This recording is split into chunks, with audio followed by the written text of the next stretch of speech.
Praise the Lord. Morning manna అనే ఈ కార్యక్రమం ద్వారా మీలో చాలామంది దీవించబడుతున్నారు. ప్రతిరోజు దేవుడు మీ ద్వారా మాతో మాట్లాడుతున్నారని అద్భుతమైన సాక్ష్యం చెప్తున్నారు. మిమ్మల్ని అందరినీ దేవుడు ఉన్నతంగా దీవించాలని దేవుని సన్నిధిలో ప్రార్థిస్తున్నాను.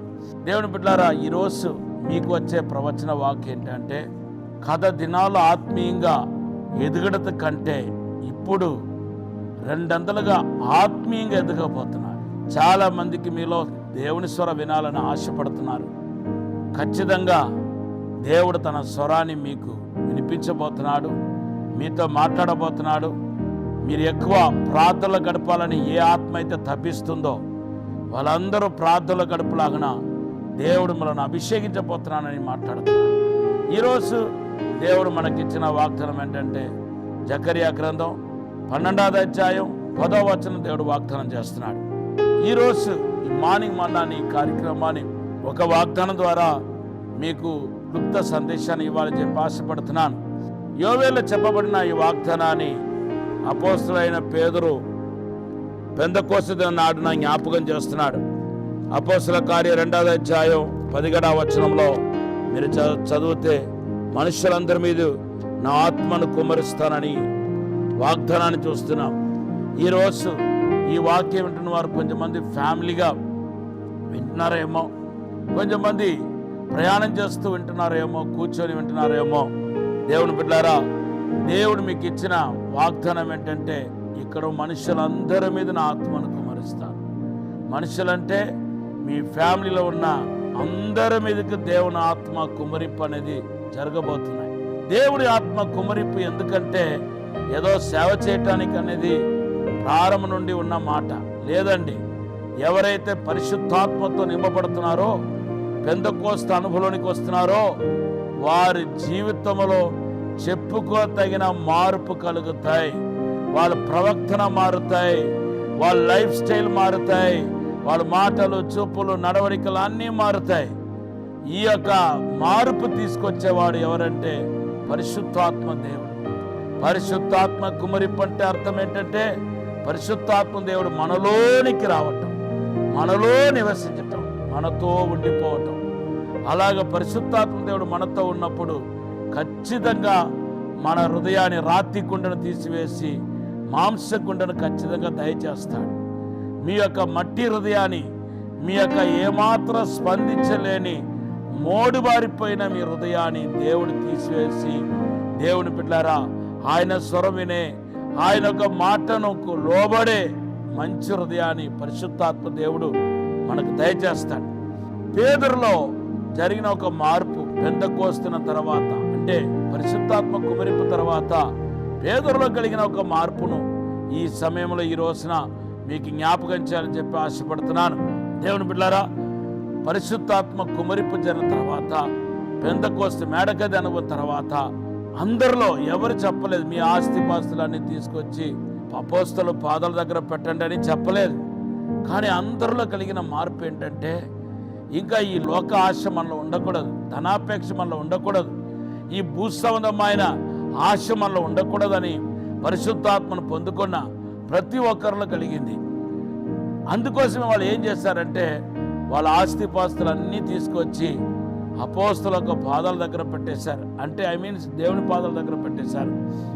అపోస్తల కార్యం 2వ అధ్యాయం 46వ వచనంలో ఈ వాక్యం మనం చూస్తున్నాం. అపోస్తల పాదాల దగ్గర పెట్టేశారు. ఈ వాక్యం చెప్తా ఉంటే నాకు జక్కయ్య కూడా గుర్తుకొస్తా ఉన్నాడు. ఎప్పుడైతే జక్కయ్యలో పరిశుద్ధాత్మ తాకిడి యేసు ద్వారా జరిగిందో, ఇప్పుడు జక్కయ్య ఏమంటున్నాడు తెలుసా? మీరు చూడండి, లూకాసు వార్త 19వ అధ్యాయం 4 నుండి 8 వచనాలు చదివితే, దేవుని బిడ్డలారా, ఎవరైనా నేను మోసగించి ఉంటే నేను వాళ్ళకి 4 రెట్లుగా తిరిగి ఇచ్చేస్తాను. ఎంతమందిని మోసం చేసి ఉంటాడో వాళ్ళందరికీ 4 రెట్లు వచ్చినప్పుడు ఆయనకి ఏం మిగిలి ఉంటే చెప్పండి? పోగు చేసిన డబ్బంతా, ఆ సంపాదించిన అక్రమంగా యథార్థంగా సంపాదించిన డబ్బంతా మొత్తం దేవుని బిడ్డలారా, దేవుని సన్నిధిలో దేవుని నామం కోసం, దేవుని సంతోషపడటానికి కోసం అందరికీ పంచిపెట్టేశాడు. దేవుని బిడ్డలారా, ఈ మార్పు ఎలా వచ్చిందంటే పరిశుద్ధాత్మలో కలిగిన మార్పు, పరిశుద్ధాత్మ దేవుడి ద్వారా వచ్చే మార్పు. దేవునామానికి మహిమ కలుగును గాక. ఒక 3 ప్రాముఖ్యమైన ఆశ ఉంది. అవి మన హృదయం నుండి తొలగిపోదు త్వరగా. దాంట్లో ధనాపేక్ష కూడా ఉంది. బైబిల్లో రాయబడి ఉంది, 1 తిమోతి పత్రిక 6:10-12 వచనాలు. ధనాపేక్ష సమస్త కీడుకును మూలమని రాయబడి ఉంది. యేసు ప్రభువు అంటున్నాడు, నీ ధనం ఎక్కడ ఉంటుందో అక్కడే నీ హృదయం ఉంటాయి. నా ధనం కనుక ప్రభు దగ్గర ఉంటే కనుక నా మనసు ఎవరి దగ్గర ఉంటాయంటే దేవుని దగ్గర ఉంటాయి. ఎందుకంటే బైబిల్లో ఒక నియమం ఏంటంటే ధనం ఎక్కడ ఉంటుంది అక్కడే మన మనసు ఉంటుందంట. మన ధనం కనుక యేసయ్య చేతిలో ఉంటే మన కళ్ళు ఎక్కడ ఉంటాయంటే యేసు మీదే ఉంటాయి. ఈరోజు దేవుడు బిడ్డలారా, మరి ప్రభు చెప్తున్నాడు, మీరు క్షేమైపోతున్న వాటి కోసం మీరు ప్రయాసపడవద్దు, అక్షయమైన వాటి కోసం ప్రయాసపడండి అని ప్రభు మాట్లాడుతున్నాడు. కనుక ఈరోజు మీకు ఒక బలమైన పరిశుద్ధాత్మ కుమ్మరింపు జరగాలి, ఆత్మతో నింపబడాలి.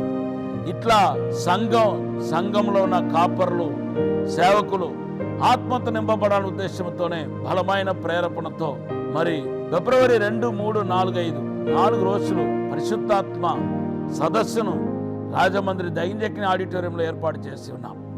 ఈ కూడికలో మీరు ఖచ్చితంగా పాలు పొందండి. ఇప్పటికే మీరు ఆత్మ పొంది ఉంటే కనుక 2 పాలు ఆత్మ కోసం వరాలతో నింపబడాల ఆశతో పాలు పొందండి. లేదా ఇంకా మీరు పరిశుద్ధాత్మ పొందకపోతే కనుక మాత్రం మీరు ఖచ్చితంగా ఈ కూడికలు రండి, మీరు పరిశుద్ధాత్మతో నింపబడతారు. ఆ క్రమంలోనే ఈ కూడికలు మేము ఏర్పాటు చేసి ఉన్నాం. మీరందరూ పరిశుద్ధాత్మ పూర్ణవునగాక. ఆమేన్. ఒక చిన్న ప్రార్థన చేస్తాను. పరిశుద్ధము నమ్మకమైన పరలోక తండ్రి, నీకు వందనాలు, స్తోత్రాలు ప్రభా. మమ్మల్ని క్షమించి మన్నించి పరిశుద్ధపరిచి శుద్ధీకరించి ప్రభా మాలోనికి రమ్మని ఆహ్వానిస్తున్నాము తండ్రి. ఈ మాట వింటున్న ప్రతి ఒక్కరి జీవితంలో పరిశుద్ధాత్మ కుమ్మరింపు అనేది జరగనగాక, దేవుని అభిషేకం అనేది జరగనగాక, దేవునికి అగ్ని కుమ్మరింపు అనేది జరగనగాక. ఇప్పుడు అభిషేకించండి ప్రభా, బలపరచమని, తాక్కుమని, దీవించమని, 2 పాలాత్మతో నింపమని, తాక్కుమని యేసు నామములో అడిగి వేడుకుంటున్నాము తండ్రి. Amen. Have a blessed day. God bless you.